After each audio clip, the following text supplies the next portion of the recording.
مرزا غلام قادیانی کے کذاب ہونے میں کائنات عالم میں کسی کو شک نہیں ہے۔ جہاں مرزا مسرور خود آئے راہ فرار اختیار نہ کرے اپنے آباء و اجداد کی طرح، اور وہ سب اس بات پر ہنستے ہیں کہ کس طرح قادیانی اپنے بانی مرزا غلام قادیانی کی طرح کذب بیانی کرتے ہیں۔ نہ صرف یہ کہ قادیانی کافر ہیں بلکہ قادیانیوں کے کفر میں شک کرنا بھی کفر ہے۔ لہذا میں چیلنج کرتا ہوں مرزا مسرور کو، یہ جو اس کے نیچے تنخواہ دار ہیں بیچارے، ان کی تو کوئی حیثیت نہیں ہے، اور مرزا مسرور اور قادیانیت کے کذب کو وہاں عوام الناس کے سامنے اور دنیا کے ذرائع ابلاغ کے سامنے واضح کر دیں گے۔ اور اگر یہ چیلنج مرزا مسرور قبول نہیں کرتا تو پھر یہ سمجھ لینا چاہیے کہ یہ مرزا قادیانی کی طرح لوگوں کو، معصوم مسلمانوں کو گمراہ کرنے کی کوشش کرتے ہیں۔ اللہ تبارک و تعالی ان کی سازشوں سے مسلمانوں کو اور عالم اسلام کو محفوظ کرے، اور وہ سب اس بات کی نہ صرف نفی تو بہت دور کی بات بلکہ اس پہ وہ ہنس رہے ہیں کہ قادیانیت واقعی بہت بڑے کذب اور دجل اور فریب کا نام ہے۔ مرزا مسرور ہمارا چیلنج قبول کرے، مناظرے کا، مباہلے کا۔ پر ایسی کوئی کم رات گزرتی ہے جس میں مجھے یہ تسلی نہیں دی جاتی کہ میں تیرے ساتھ ہوں اور میری آسمانی فوجیں تیرے ساتھ ہیں۔ اگرچہ جو لوگ دل کے پاک ہیں مرنے کے بعد خدا کو دیکھیں گے، لیکن مجھے اس کے منہ کی قسم ہے کہ میں اب بھی اس کو دیکھ رہا ہوں۔ دنیا مجھ کو نہیں پہچانتی لیکن وہ مجھے جانتا ہے جس نے مجھے بھیجا ہے۔ یہ ان لوگوں کی غلطی ہے اور سراسر بدقسمتی ہے کہ میری تباہی چاہتے ہیں۔ میں وہ درخت ہوں جس کو مالک حقیقی نے اپنے ہاتھ سے لگایا ہے۔ جو شخص مجھے کاٹنا چاہتا ہے اس کا نتیجہ بجز اس کے کچھ نہیں کہ وہ قارون اور یہودا اسکریوتی اور ابو جہل کے نصیب سے کچھ حصہ لینا چاہتا ہے۔ زمیمہ تحفہ گلڑویہ۔ مگر اللہ تعالیٰ نے اپنے الہامی کلمات سے آپ کو بتا دیا تھا، انی مہین من اراد اہانتک، جو تیری اہانت چاہے گا میں اسے ذلیل و رسوا کر دوں گا، اور جو شخص تیری مدد کرنے کا ارادہ کرے گا اس کا میں مددگار ہوں گا۔ جس نے جلد معجزہ دیکھنا ہو اسے چاہیے کہ دو صورتوں میں سے ایک صورت اختیار کرے، یا تو سخت مخالف بنے یا محبت کا کمال تعلق پیدا کرے۔ اللہ تعالیٰ کا وعدہ ہے کہ جو تیری اہانت کرے گا اس کی میں اہانت کروں گا، اور جو تیری اہانت کرے گا میں اس کی اہانت کروں گا۔ معمولی طور پر مخالفت کرنے والا اور اپنے کاروبار میں چلنے والا محفوظ نہیں ہوتا۔ انی مہین من اراد اہانتک، جو تیری اہانت چاہے گا میں اسے ذلیل و رسوا کر دوں گا۔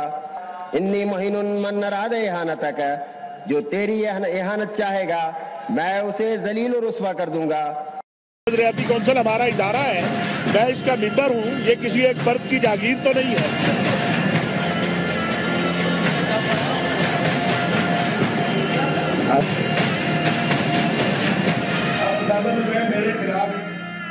پاکستان میں علماء کونسل کی جو مسائل ہیں وہ شدید اختلافات کا شکار ہو گئے ہیں، کیونکہ پاکستان علماء کونسل نے غیر ملکی ایجنڈے پر عمل کرنے کا سنگین الزام لگاتے ہوئے اور تنظیمی آئین کی خلاف ورزی کے الزامات پر اپنے ہی چیئرمین حافظ طاہر محمود اشرفی کو برطرف کر دیا ہے، اور فوراً ہی اسلامی نظریاتی کونسل کے رکن مولانا زاہد قاسمی کو اپنا نیا چیئرمین منتخب کر لیا ہے۔ اسی پاکستان علماء کونسل کے سرپرست اعلیٰ مولانا رفیق جامی اور مولانا زاہد محمود قاسمی نے کل اپنے چند رہنماؤں کے ساتھ اسلام آباد میں ایک پریس کانفرنس بھی کی، جہاں پر انہوں نے اعلان کیا کہ اب طاہر اشرفی کی بنیادی رکنیت بھی ختم کر دی ہے، اور انہیں وفاق المساجد پاکستان، علم و امن فاؤنڈیشن اور تحفظ مدارس دینیہ سمیت تمام تنظیموں سے خارج کر دیا ہے۔ حافظ طاہر اشرفی پر یہ سنگین الزام لگایا گیا ہے کہ وہ غیر ملکی ایجنڈے پہ کام کر رہے ہیں، بیرون ملک سے کچھ این جی اوز کے ذریعے رقوم حاصل کر رہے ہیں، اور باقاعدہ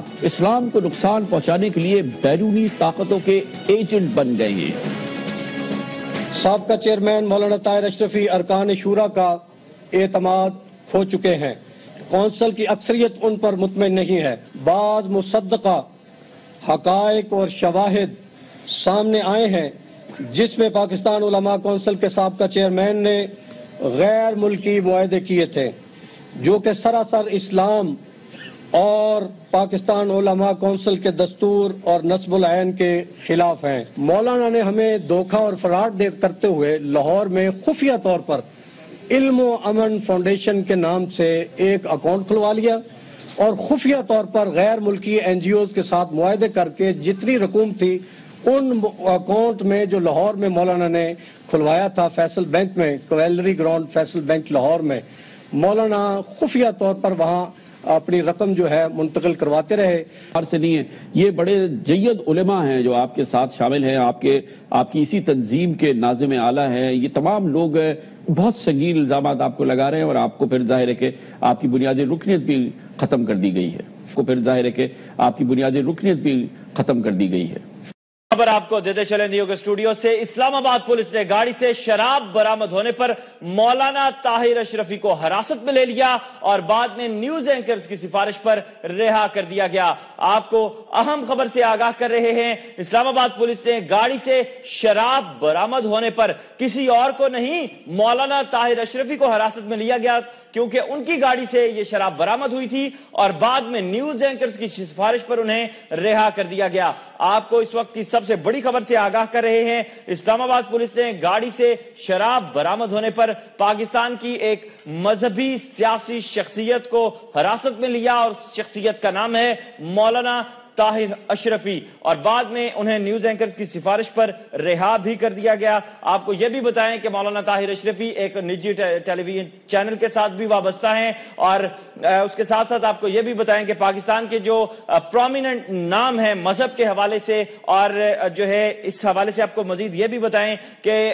پاکستان میں مذہب کے حوالے سے جو اہم لوگ گفتگو کرتے ہیں اور جن کو مستند سمجھا جاتا ہے مختلف حوالوں سے، جب بھی کوئی بات ہوتی ہے تو اس میں مولانا طاہر اشرفی پیش ہوتے ہیں، لیکن اب جو ہے اسلام آباد پولیس نے گاڑی سے شراب برآمد ہونے پر مولانا طاہر اشرفی کو حراست میں لیا تھا اور بعد میں انہیں نیوز اینکرز کی جو ہے سفارش پر رہا کر دیا گیا۔ ذرائع کا یہ بھی کہنا ہے کہ مولانا طاہر اشرفی